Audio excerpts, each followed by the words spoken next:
Design, and welcome to my channel. Today's video is part of a monthly video hub for Spellbinders kits, and this hub is organized by Lynn Van. Thank you, Lynn, for another fabulous hub. And what I have for you is a card kit of the month for the month of November. Now, this kit is phenomenal. I cannot stop playing with it. I have already made a video for this. I'm gonna link it up above somewhere and you can check it out and see what's included in this kit. But today I am going to continue showing you what I actually am going to make today. So the key thing, or I should say the key ingredient to all of these is actually press and seal. You can see that I used press and seal, and what this does is, if you have never used press and seal before, is this awesome foil, or I don't really know what to call it. I call it a foil that literally like presses onto your little pieces, paper pieces. And what you can do is, once you rub your fingers on it, and you want to do it a little bit more, like make sure that that foil sticks onto your little pieces, then you can easily,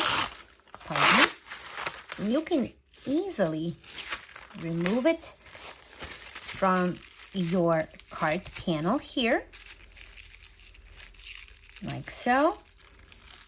And all these pieces are going to stay attached the way you arrange them on press and seal. And what you can do is simply turn it over, get your card stock wherever I have my panel here, and I am going to just simply use my glue here, put some liquid adhesive. This adhesive that I'm using is art glitter glue. I've been using this for a very long time, and all you have to do is just simply press onto your cardstock, and that's what you want to do, and your card is done. Now, I have made these in advance, and the reason I did it, again, because I literally wasn't able to stop. Once I had this kit in my hands, I just kept on going. I kept on going and going and going, and I honestly was just mesmerized by how beautiful this kit for the month of November is. And I simply just kept on adding and doing things. Now, isn't this phenomenal? Look how beautiful that is. I put it on the shimmer cardstock, and I love how fun that is. I love it. Now I'm gonna and all I'm doing now is continuing with building my cards here. Again, I am just taking all these pieces and putting them together, putting them back, and gluing them actually permanently on card bases. Some of these elements I do not need to actually keep on press and seal. Some of them I do. Most of them, I should say, I did keep on press and seal. It is very convenient to use this press and seal. As I mentioned earlier, I call it foil. I don't really know what to call it. And it makes all your crafting much easier. So all these little pieces do not move as long as you press really not hard, but pretty much just, as I mentioned, just rub your fingers on these little elements and they will stick to this foil.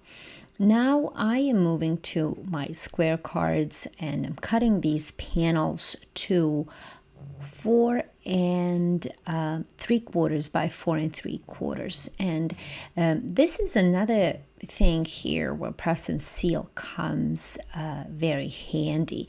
If you can see this word together and happy, these letters are separate. They're not connected as one piece, as one word.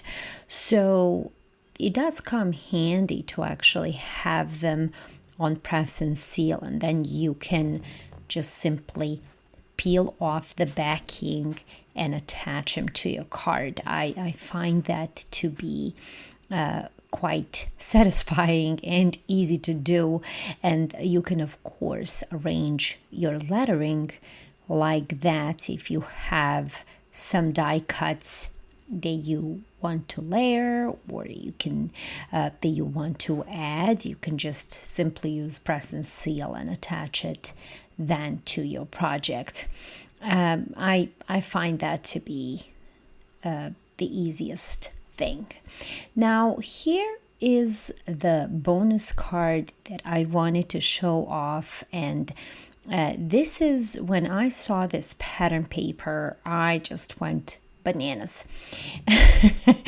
I saw these couple of flowers here that they're full or solid flowers, I should say, and I wanted to emphasize them. And how do you do that? You can have certain pattern paper like this one and have little die cuts like this, like square, and frame it, and that'll put that emphasis on certain elements on your cardstock. Now I wanted to show off those two flowers, and what I'm going to do here and cut really thin strips that will go on the back of these die cuts, so I could elevate those frames and make it and give it a little bit more of that dimension. I just think that was super cool and love the look of that. Next, I just added a sentiment from the same kit and embellished it with little trinkets that were in this little kit, and I just absolutely love how this card turned out. As you can see, I think that was just a little simple idea I think that you can do to get more of your paper and without actually cutting it and taking anything apart. So that is all that I have for you today, and let me show you all the cards that I made today for you. Again, these are all pre-made, I should say. All these designs were created ahead of time. That's when my inspiration just came, and I just simply started adding these elements together. And as I mentioned, I just simply could not stop until I used almost every single element that I could from this kit. And trust me, there's a lot more left. Thank you all so much for tuning in. Thank you, Lynn, for this phenomenal hop. And thank you, Spellbinders, for giving us this awesome kits and stuff to play with. See you all soon with another video. Don't forget to like, subscribe, and share this video. It means so much to all of us. Thanks again, and see you all soon. Bye.